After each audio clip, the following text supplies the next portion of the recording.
welcome to the Founders Deep Dive, where we're having very many deep conversations with different founders who have taken their time and their skill to start shelters and run shelters catering to GBV cases and other very sensitive and marginalized groups of people. And this is courtesy of Sauti Kenya Leadership and Advocacy Program, which is a beautiful, beautiful partnership between Ushindi Empowerment Group and Canada Fund for Local Initiatives. I'm with the lovely Dorcas, and I'm going to allow her to introduce herself and to introduce her organization. Thank you so much for inviting me to speak about myself, even for the work I'm doing. Yes. I'm Dorcas Parit. I'm the founder of Hope Beyond Transitional Center, Hope Beyond Foundation. I've been working there. I started since 2010. Yeah, it has been there from 2010. So Hope Beyond, it's an organization which I started. I'm the founder. I was born in Asrambo area in where nakwambia umesema nianzeje? Uko tu sawa. Uko tu sawa. Okay. Yes. Nitarudisha tu. I will repeat some things, but it will be fine. Don't worry about it. Yeah. So I started Hope Beyond because for the need of our community. I mean, this community, which it is a pastoral community, which they practice harmful practices like FGM, child marriages. So I started a school in 2013. I started a school in 2010. I started the organization 2009. Kuna 09, eh? Yes, 2009. Okay. Yeah, I started 2009, Lenkai Christian School. So when I started the Lenkai Christian School in my community, that is where I realized I'm missing some kids in class because this vision God gave me, when I started this vision, I was working here in Nairobi with my husband, and this vision came when I was in a labor. I have 5 kids, 3 girls, 2 boys. So the last boy, the last boy, I was in Nairobi. I got birth, and it was very difficult. I was in the labor with my husband there, waiting for the baby to come out. I went through the labor 12 hours. Through I bleeded. It was so horrible. And when it came a time like now, I was losing hope. They asked my husband if they can do the CSI, and he signed. I was not okay, so we signed I go to the CS because it was emergency.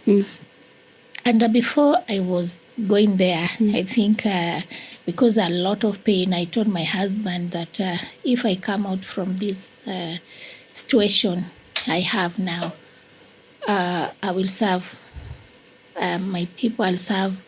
I know there's a lot of kids there, outside there, they need me. And I'll go and open a school so that I can give a chance for these children who come from abused families and the culture we have in FGM and child marriage.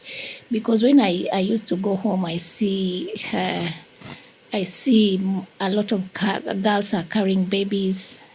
I've been there, and it has not been easy for me to watch my community, small girls getting married when they're still babies. And that was a burden in me. And I didn't know how to start. And I'm in Nairobi. So that moment when I was going through the labor pain, that is when I told my husband, if I come, God save me from this situation, I'll go and serve him through the children. Even before you continue, I think it's very inspiring that you are in pain. Yes. You are going through this, but Yes. at the back of your mind, it's not about you. No. You're already thinking, this situation is like a wake-up call for me to go serve, for me to go help. Yes. Not many people would have that. Yes. For someone would want, okay, I want to leave, but you're thinking, no, you want to serve. Yeah, and that's what happened. And I told my husband like that, and I told him, if God will not save me myself, save my child. Yes, but if God save both of us, I'll go and serve. Yes. The children in my community. That's what happened, and now I'm here. Giving the testimony, and these are true story, which it happened 13 years ago, and it was that when I told my husband like that, and then after a few months we went back home, so we started a school. So when we started a school, and then I went in my community, I picked those girls. And then I brought them, even the boys, even I educate even the boys. So that is where I started the school. And now that school, when I started, most of people, they were saying they cannot, because I needed the school, the school I'm starting, to have other children to come.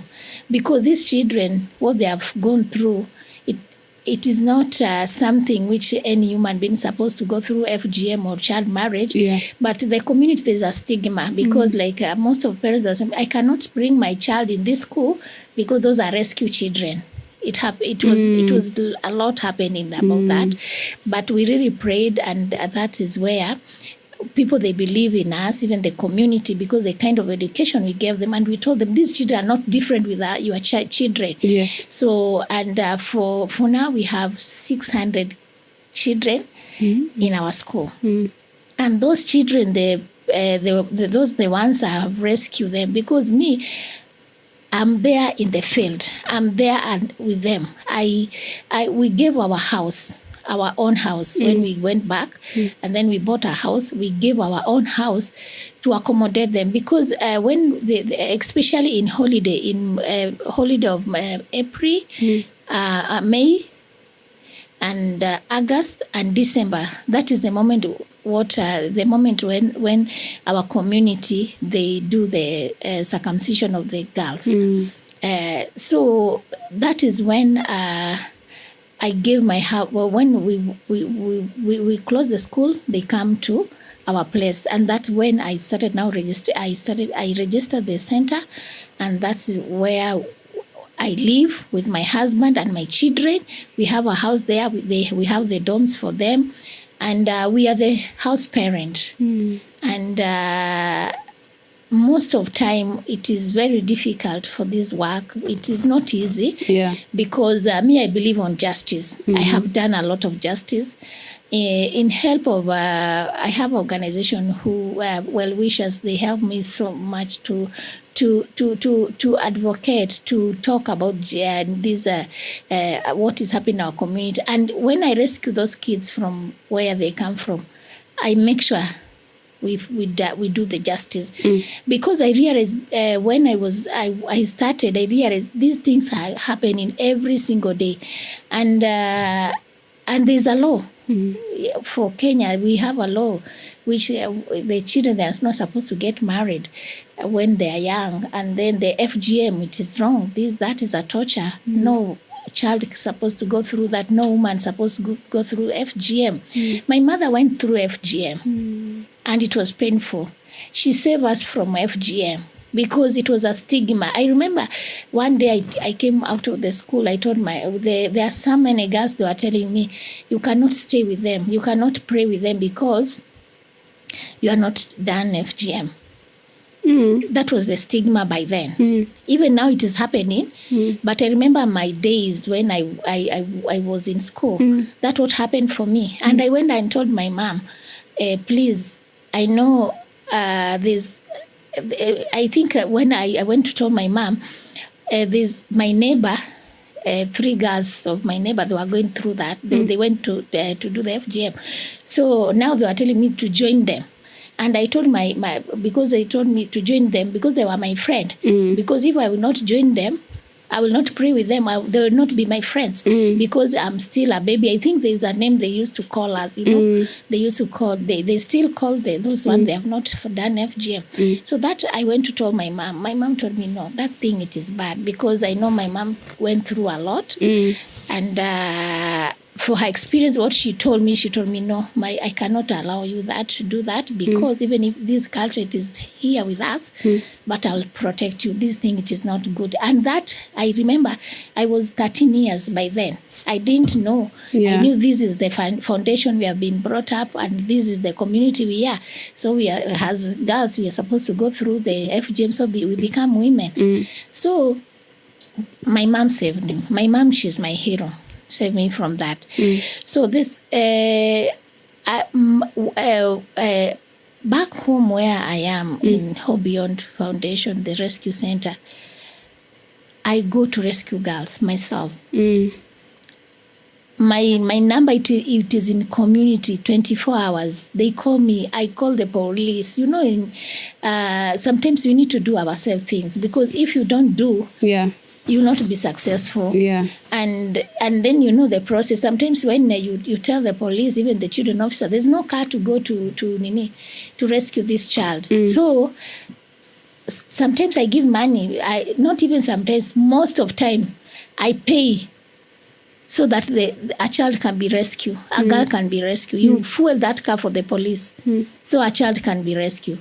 So even I wake up, even sometimes they call, because this operation, you don't just do like, you need to plan for it. These are operation which it is involve children officer, it is involved.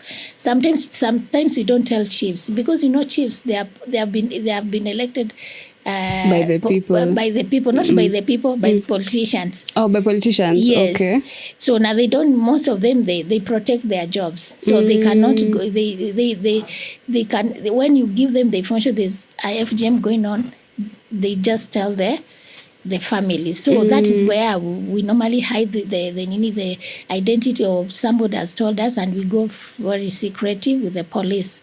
And it has not been easy, and I have done that for many years. Now I'm going for 13 years doing that. I wake up even I leave my husband in bed around 7. Sometimes you can decide to do that operation not in daytime.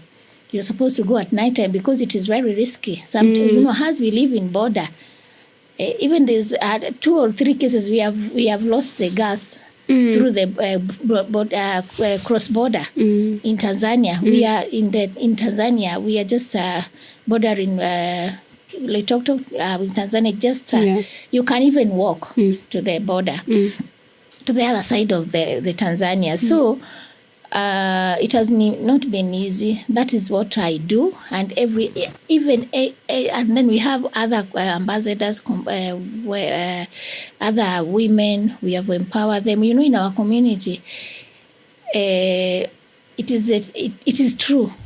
They see us like children. They don't respect us. Even like me, a lot of men I know, these politicians, these.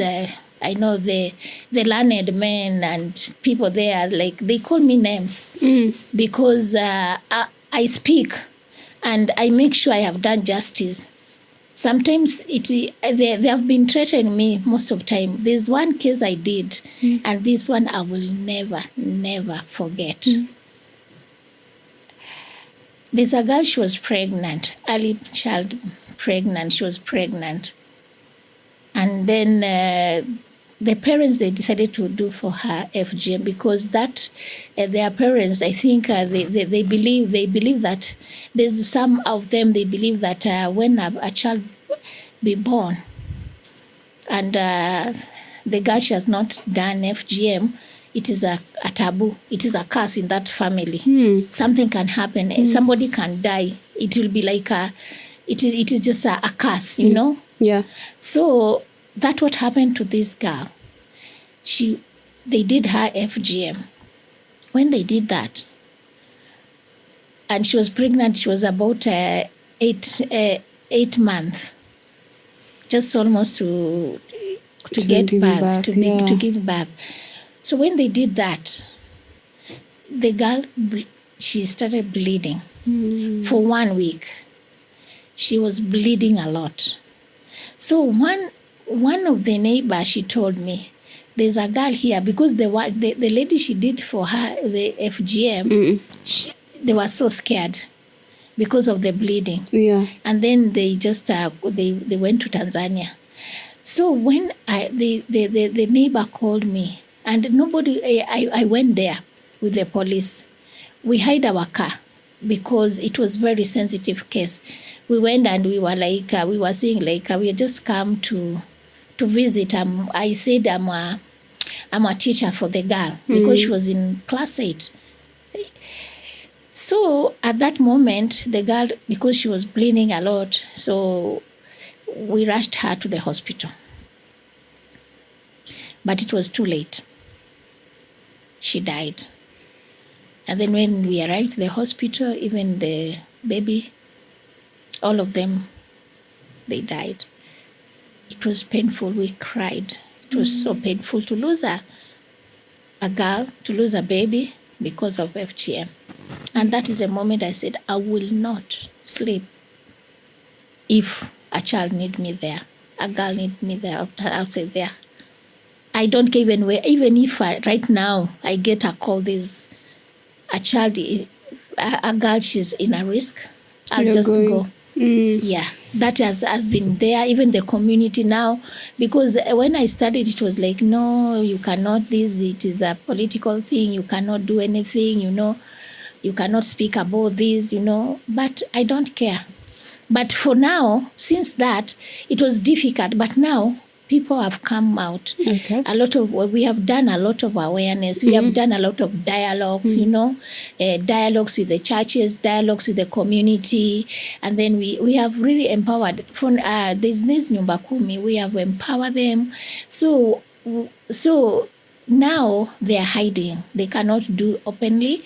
Even sometimes they say there's a bash, or a mother say like they have gone for the conference. Maybe they go and do the FGM, but it is something which for now I can say it has dropped down. Ever since you started? Yes, ever since you started. And then another thing, it is child marriage. It has been rampant a lot because of high poverty. Because most of the family, I have done the rescue a girl from child marriage. Poverty, it is very high. Poverty is very high, very, very high, and you get, sometimes it is really difficult, and it is a traumatized situation. You go to this family, they are giving a girl, like the other. There's one girl. She was married when she was 8 years. 8 years. The family, they decided to give to the man their daughter when she was 8. And in that community, most of the people, they fear that family. There's in our community, there's some family people, they fear them. So that was a part of that family. And then that girl, she was there in that situation for 8 years. She was there for 8 years. So me, when I got that information, I went there with the police. That we went at around 3 in the morning. We went with the police, and we rescued that girl, and now she's in school. And the situation we saw, that family, it was so, even you wonder, why are you giving away this child? Yeah. Why are you giving away this girl? This girl, if you were to get her, she will be she has a dream. She will come and help to this situation. But what I can say, it is still continuing. Child marriage, it is still continuing, especially for the situation now we have. Sometimes you get they have gone to school, they don't have school fees, and that is where I come in. I have a school. I took them high school, primary school, even some they're in university. I can say there's some they are finished now, they are working. So So in my community, I have done make sure there's no child, there's no girl be left behind, and I'll make sure if it comes to my desk, if it comes to my phone or anybody tell me, I make sure. Even sometimes they can tell me, but you get when you go. Somebody has said maybe we are going, so you miss that, but I will make sure I will follow up until I get that girl, the one she has married off. So Hope Beyond, we have a school, which I have told you. We have a primary school, we have a junior and a secondary school, and that is I started that. And now we have 600 kids there. Okay. And when they come to the school, when you rescue them, how do you also take care of their mental? How do you make sure that, because that's a lot of trauma that you mentioned. Yes. It is a lot of trauma. And I have a program. Okay. I have staff. I have about, through the Hope Beyond Foundation, 60 workers. Wow. Each department. We have counselors, we have social workers, we have teachers, and then we have support staff and matrons. So we go. The moment I rescue this child, first thing I do, we go to the hospital. We see how situation she is. So we go through because you must go to the hospital so that we see the condition of the girl, and then that is where you'll get that information to go for the justice, because without that you cannot go for the justice, because you need to follow the process, because normally when you take them, we make sure, because like child marriage, you get they normally say in the OB that is a defilement, but we normally go deeper because we want to when they do the defilement, this FGM.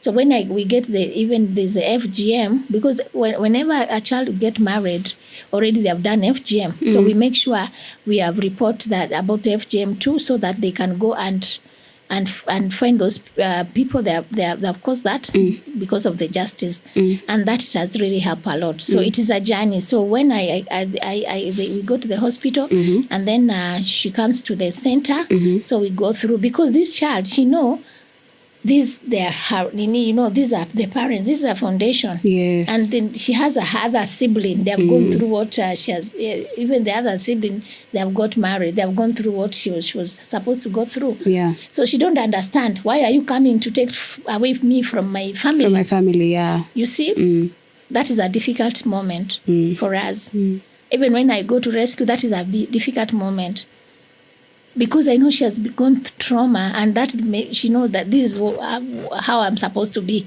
The same way you are telling your mom that this is what I want. This is what you know. So that moment, I normally go and I hug them, and then when they see police, oh my God, they like there's a problem. It is a surprise. We normally go like a surprise, because you cannot just tell people you are going there. They will lie them, Yeah. So it is normally surprise, but that moment, it is very important how you handle it, because you need to make sure this girl trusts you to go with her, because you are removing her from their family. Yes. And they know the family they love, like your child, I have children. Yeah. My child, somebody comes and take away, So, yeah. Okay. That is the moment which you need to be careful how you handle, so that that's the moment I normally go. I hug the girl, and I tell her, it is okay. You are not supposed to get married. You are still a baby. Let's go. You have other sisters where I'm taking you. You will see. Let's go, and then we'll come back home. So we normally go. And when she comes now to the center, she gets other girls like, wow. And then because they don't like it, that is the fact. Yeah. They don't like it. It is a trauma. Yeah. You can imagine at 8 years, at 9 years, That's very at 10 years, going through the the marriage, and then FGM. It is a torture. So they don't like, but they don't have otherwise. They don't know anybody to rescue them. So like now, when we got this chance to get the ones that we reach to them, they're like now they're so happy, and you can see even the confidence. Yes, most of it when you come to our village, when you see even some women, when the ones they went through that, they still traumatize them. Even they don't have confidence.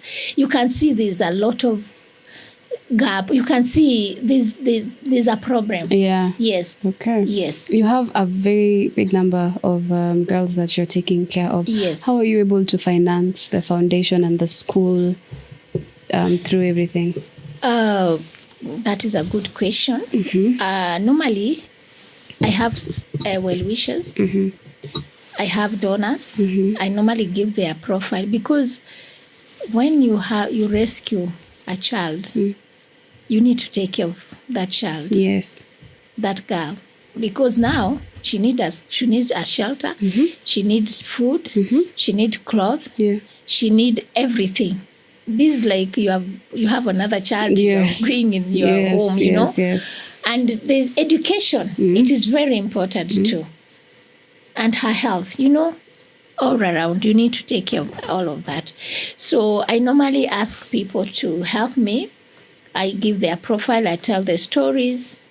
And then I have about now, I have about 100 kids in school. The ones they have been sponsored, they have been paid the school fees to from the well-wishers. Yes, that is how I do. And most of things, when I get money, I do sustainability projects. I have water bottling, I do. And then in my community, and then if somebody has a wedding, they normally call us. We give the water for the wedding, burial, shops, So, and then we have farming. We are doing farming. I have a kiosk. Even when I do the bottling, I have a kiosk, which, our community, there's these young people, they normally come. I give them affordable, like a 20 gel can, a 20, these are small 20 gel can, you get they are paying like 100 shilling. And then that is a income for them. They go and sell like 400. So, and this water too, we get money for sustaining it and to help us for the program, even to feed the children. And then especially even the school, when I have other kids, that is another income I have. Yes, and then we do beadwork, like this beadwork. The girls they have done for me. Wow. Yes, if you can see my outfit. Yes. So they have done it. Really? Yes. Wow. They have just put the beads, So, and we have partners like Equality now. They normally help us through the awareness activity and dialogues to our community, because we cannot continue rescuing girls through the FGM and child marriage. They should stop this. So that is, we are partnering with them. And then we have Just One Africa. They are in US. They support us through the education. So that is why I'm telling you, for now, I have like 100 kids have been paid for. So, we tell the story. When you feel, even if you want to support one, I'll really appreciate, because they need to be educated. Yes. And you're doing something so important. Yes. Oh my, I can imagine. I'm just sitting here imagining the amount of the girls you're mothering, and taking care of. Yes. And all the stories that you're listening to. Yes. Okay. And if someone wanted to support, how can they be able to reach you? We have a website, Hope Beyond Foundation. .org, and then we have our Facebook. You can reach us through the website. Even my number, you can reach me anytime you need. I'm there. I'm 24 hours. I'm 24/7. Me, I'm there. I'm even now. When we finish this, I thank Ushindi. You guys, you're amazing.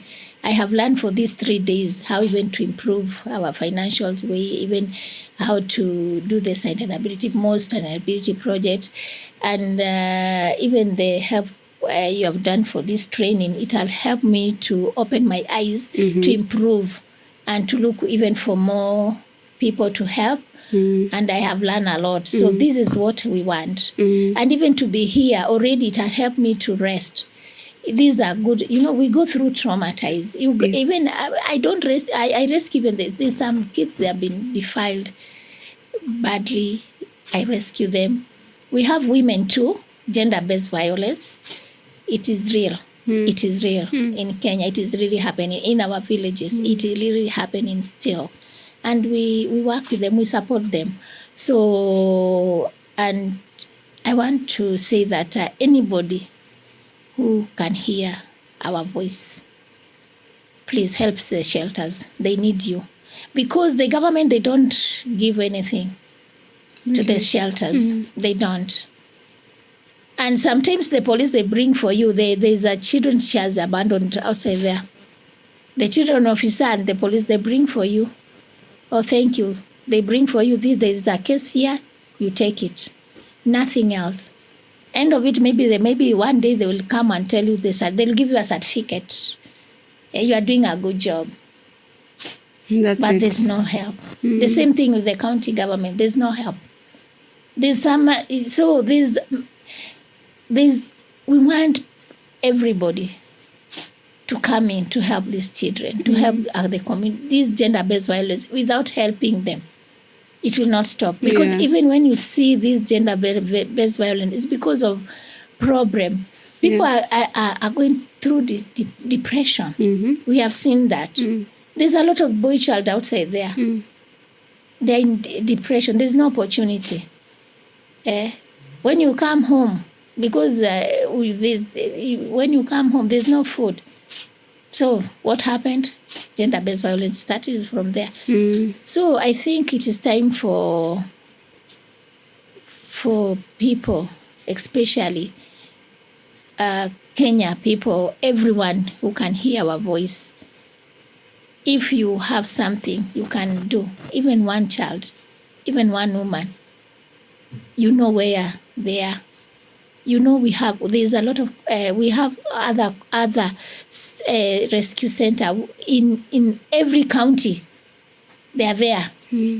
Go and do something. Even take a food. Yes, there's this Christmas, we are going for Christmas. Yeah, we suffer silently. Yes, because you have these children, you need to feed them. Yeah. You look everywhere. We do those sustainability. Even you can go to the supermarket. You buy 4 ungas. You buy milk. Just take one. Take to the rescue center. It will mean so much to them. It will mean so much to us. Okay, thank you so much. You have maybe empty. You have clothes you don't wear. Yes. Yeah. You have shoes. Maybe you are going to buy. You can buy even one. Bring it. Yes. And there's something else. Don't bring. There's something. I remember one day, someone told me, I'm bringing some clothes to your center. They brought. We saw those clothes. It was very sad. Children, they cannot wear. Even myself, I cannot wear. Give what you know you can eat. Give it's those tattered ones there. Yes. When you are giving, give something you know it will help. Yes. Don't just give. Or ask. Yes. Okay. So thank you so much.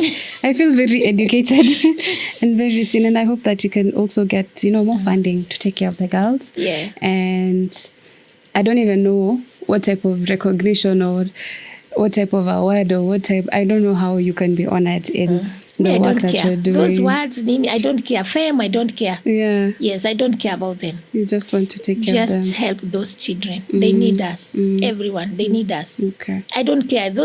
Even these award people, they say nominate. I don't apply it. It will not help me. Yes, it will not. Yes, I'll have award there. So what? And there is a child are still there in need. Yes. that word you'll buy, give to that education to that child, give food to them. Yeah, that's all. Thank you so much. I appreciate your time with you. Yeah. And I hope you get to help all the girls. Welcome. Thank you. So thank you. Thank you so much.